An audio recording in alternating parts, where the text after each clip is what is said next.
Welcome to the Guide Newspaper Review. We bring you highlights of the Guide Newspaper, Volume 25, Number 9, September 10, 2023 edition. The front page comes with a lead story. Presidential Election Petition Court Verdict. It's not over yet, as Obi Atiku head to Apex Court. In the wake of the mixed reactions that have greeted the ruling of the Presidential Election Petition Court on September 6, 2023, affirming the Independent National Electoral Commission's declaration of Asiwaju Bola Ahmed Tinubu of the All Progressive Congress (APC) as the winner of the February 25, 2023 presidential election.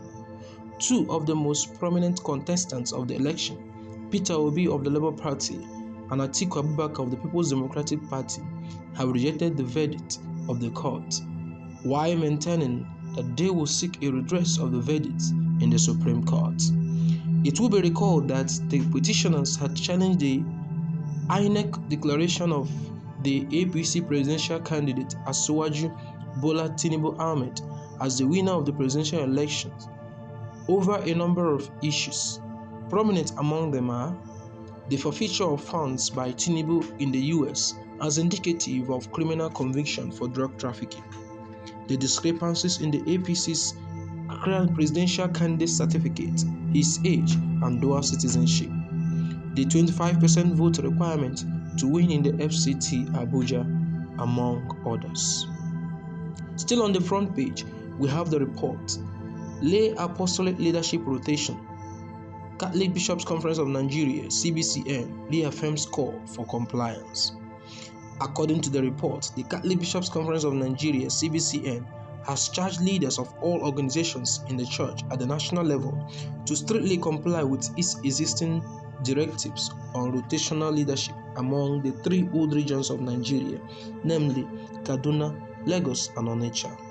This directive, contained in a letter issued on August 24, 2023, and signed by the President of the CBCN, Most Reverend Lucius Ugoji, is aimed at ensuring justice, equity, inclusiveness, and respect for the dignity of the human person. According to the letter, this directive supersedes any contrary provision or provisions of any lay apostolate group in Nigeria. On page 2 is the guide editorial titled Jonathan, Nigeria and Nationhood. The editorial takes a look at the statements of the former president of Nigeria, Goodluck Ebele Jonathan, that Nigeria is a state, not yet a nation, which he expressed in his remarks at the National Dialogue and public presentation of 21 books in honor of Professor Udenta as he marks his 60th birthday on September 5, 2023. A cursory survey of the happenings in Nigeria in the past decades appears to lend credence to this expressed position of the former president of Nigeria. How can Nigeria be said to be a nation when it has remained an open space where individuals and groups struggle to outwit one another in a massive orgy of hypocrisy, coercion, corruption, nepotism, and deception, all because of greed, to the extent that some sections of the country are perceived and systematically treated as second-class citizens? These overwhelming evidences of ethnocentrism and chauvinism hinder integration and progress of the country. Since progress is the watchword for national integration, a Nigeria that has not been able to eliminate bribery, hatred, electoral malpractice, and other factors of disunity after 63 years of her independence cannot be said to have attained the status of a nation. However, in the midst of all these anomalies, a ray of hope still lingers for the emancipation of the Nigerian people. But that will depend if the leaders come to the ultimate realization that power is not meant for the acquisition of wealth for the self, but for the common good. Only by enthroning true federalism, good governance, political and legal equality of all individuals and ethnic nationalities will the foundation be laid for nationhood. The page 2 further carries these news reports. ahiaracathdio and 2023 annual retreat. According to the story, the Diocesan Catechist Association were gathered at the Pastoral Center and Priest Home for their annual retreat, which ended on August 27, 2023. The spiritually packed program had the presence of the chaplain, Reverend Father Arnold Adibe, Reverend Father Anthony Ezekwe, Father Augustine Okoro, and Sister Theophen Nwolisa, the directors and coordinator, as facilitators of the 2023 Ahira Diocesan Catechist Retreat. Another one says, St. Joseph's Parish Obongoro celebrates Maiden Parish Feast. According to this report, history was made at St. Joseph's Parish Obongoro on August 20, 2023, with the maiden celebration of the parish feast.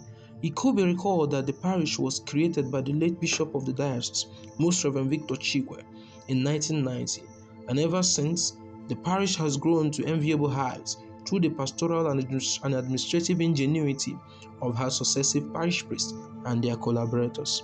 Presently, under the leadership of Very Reverend Father Ted Owakwe as the parish priest and Father Paul Ukafo as the parish administrator, the parish set the record of celebrating her maiden parish feast, an event made colorful by the celebration of the sacrament of matrimony in a mass wedding for over 30 couples and the conferment of award of recognition to illustrious sons and daughters of the parish, dead or alive.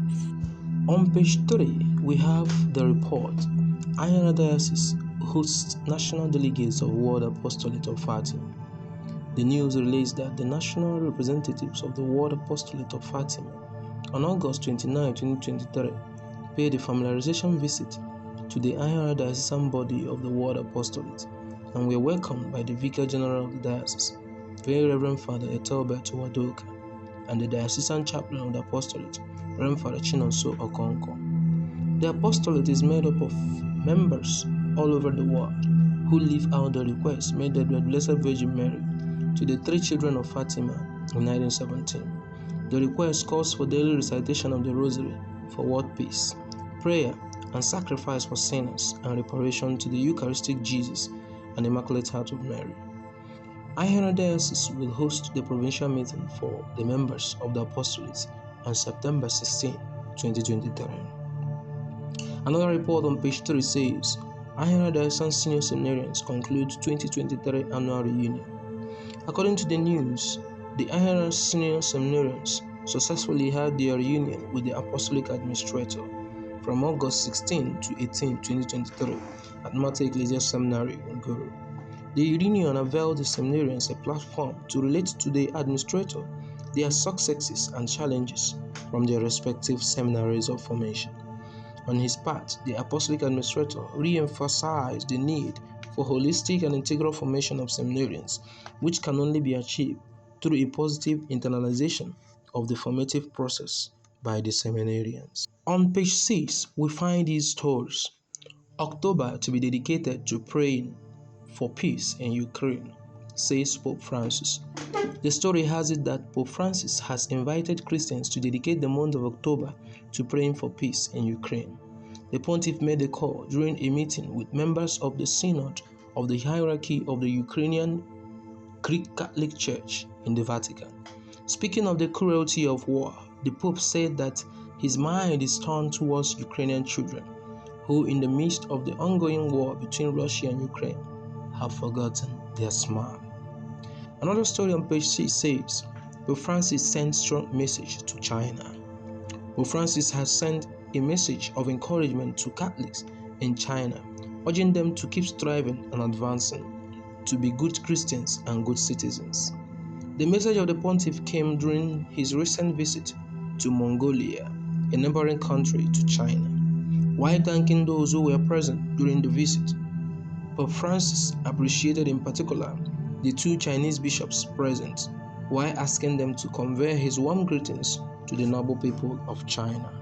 On page 10, we have the news report which says Archbishop Ugoji pays pastoral visit to St. Bridget's Parish, Narambia, confirms 193 candidates. The news relates that about 193 candidates have received the sacrament of confirmation at St. Bridget's Parish, Narambia, when the Apostolic Administrator, Most Reverend Lucius Ugoji, made a pastoral visit to the parish. The administrator was welcomed on the visit by the rector of the parish, Reverend Father Cayetano Kachi, alongside his priest associates and the entire parishioners. In his words during the visit, the apostolic administrator extolled the people of St. Bridget's in Naramba for the great place they occupy in historic events.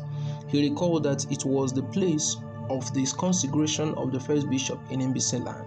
Also, it was the place for the popular Ahira Declaration during the Nigeria-Biafra Civil War. The administrator encouraged the people to remain steadfast in carrying their cross to follow Christ, as the apostles did, and to continue the good work of evangelization without relenting. On page 8 is an obituary announcement from the family of late Sir Gregory Iwu Emezom KSM of Umuagbavu Umuokrek Ahiazum Bise, announcing the demise of Lady Paulina Ebari Emezom.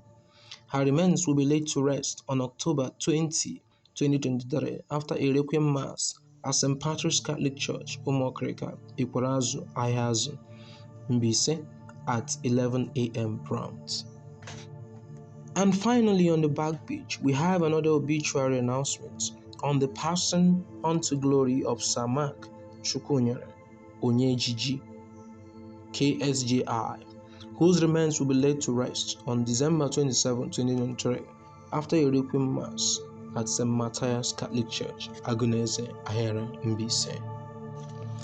Thank you for staying tuned to Mother TV, the Guide Newspaper Review. Do not forget to like, share, and subscribe to Mother TV for more updates on this channel.